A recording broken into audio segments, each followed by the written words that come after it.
এলে ছিল কি? এলে কি নিচ্ছেন? তিলের গাছ। তিল আছে, মারাই করছেন তোমার এলে মানুষের। এলে কি করবেন নিয়ে যা?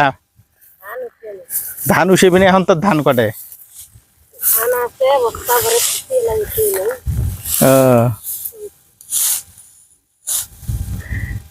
বাড়ি কুথি? ওই যে এতে বাড়ি।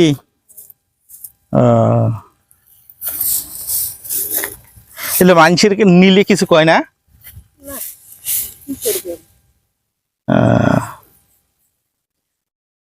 এলে শুকাইছে না?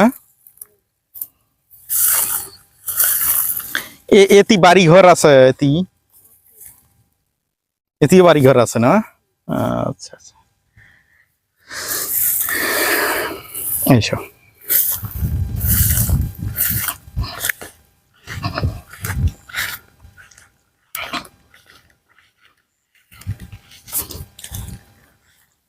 এখানে মাঠে গরু বেঁধে রাখছে, গরু আপন মনে খাচ্ছে। মানুষ তার রান্না বাড়ার জন্য এক মুঠো খড়ি সংগ্রহ করছেন। সেই খড়ি মানে এই যে বিভিন্ন যে গাছ আছে, পাটের গাছ, তারপরে হলো বিভিন্ন ইর গাছ টাছ থাকে, এইগুলা তারা কি করেন, ফসলটা নেওয়া শেষ হলে সেই গাছগুলা কেটে রোদে শুকাতে দেন। রোদে শুকানো শেষে এইভাবে বোঝা করে, এই যে মাথায় করে নিয়ে যাচ্ছে, এইভাবে বোঝা করে তারা মাথায় করে বাড়িতে নিয়ে যাচ্ছে। বাড়িতে যাওয়ার পরে সেইগুলা ধান সিদ্ধ, ভাত রাঁধা, তরকারি রাঁধা, বিভিন্ন রকম রান্নার কাজে ব্যবহার করবেন। তো এই যে এত পরিশ্রম, এত কষ্ট করে যে খড়ি খাড়া নিচ্ছেন, এই হচ্ছে মানুষের প্রত্যেক দিনের জীবনযাত্রা। পরিশ্রম, কষ্ট সব মিলিয়েই তারা তাদের পরিবারের চাহিদা পূরণ করেন। পুরুষ মানুষ মাঠে কাজ করেন, তারা সেখান থেকে অর্থ উপার্জন করেন। আর মহিলা মানুষ যারা আছেন, মেয়ে মানুষ যারা আছেন, তারা মাঠে কাজ করেন। তারা মাঠে বিভিন্ন রকম গরু বাছুরের খাবার এবং জ্বালানি সংগ্রহ এবং তরিতরকারি সংগ্রহ, বিভিন্ন কিছু তারা সংগ্রহ করার জন্য মাঠে কাজ করেন। শহরের মানুষ এক একজন এক এক পেশায় এক এক কাজে নিয়োজিত, এক এক রকম কাজ তারা করতে থাকেন, বা এক এক রকম পেশা তারা পেশার সাথে জড়িত। মানে প্রত্যেকটা মানুষ তারা প্রতিনিয়তই কঠোর পরিশ্রম করেন পরিবারকে একটু সচ্ছল রাখার জন্যে, পরিবারে একটু শান্তি থাকার জন্যে, পরিবারের বাচ্চা কাচ্চাদেরকে একটু শান্তিতে রাখার জন্যে তারা ফ্যামিলি সহ উভয়ে মাঠে কঠোর পরিশ্রম করেন। তা আসেন বাবা, আমরা সামনের দিকে যাই।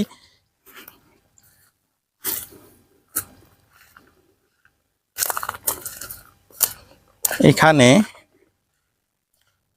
ওই যে পানি নিয়ে আসতেছেন এবং খাবার নিয়ে আসতেছেন সম্ভবত। একজনকে দেখলাম।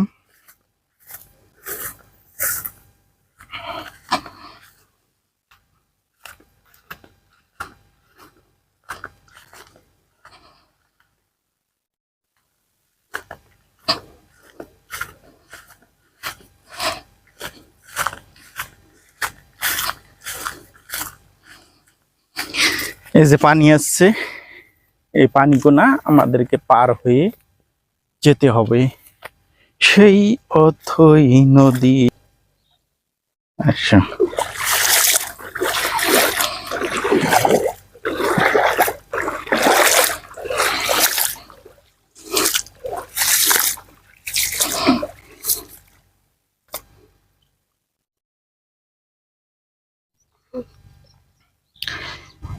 এই ধূসর চরের মধ্যে আলু চাষ করছে, যেটাকে বলে মাইটি আলু, মাছ আলু আমরা বলি যেটাকে, সেই আলু চাষ করছে। এখানে কেউ বুঝতেই পারবে না যে এখানে কি চাষ করছে যদি সামনের থেকে কেউ না আসে দেখে। এখানে একটা দেখলাম ঝাঁকা, এবং এই যে এখানে একটা ঝাঁকা দেখা যাচ্ছে। এখানে তারা এখনো মাছ আলুর চাষ করছে। এই মাছ আলুর চাষ করছে। এই আলুগুলো অনেক বড় হবে সাইজে এবং খুব সুন্দর হবে। এই আলুগুলা যখন দেখবেন যে চৈত্র মাস আসবে তখন এই আলু উঠানো হবে।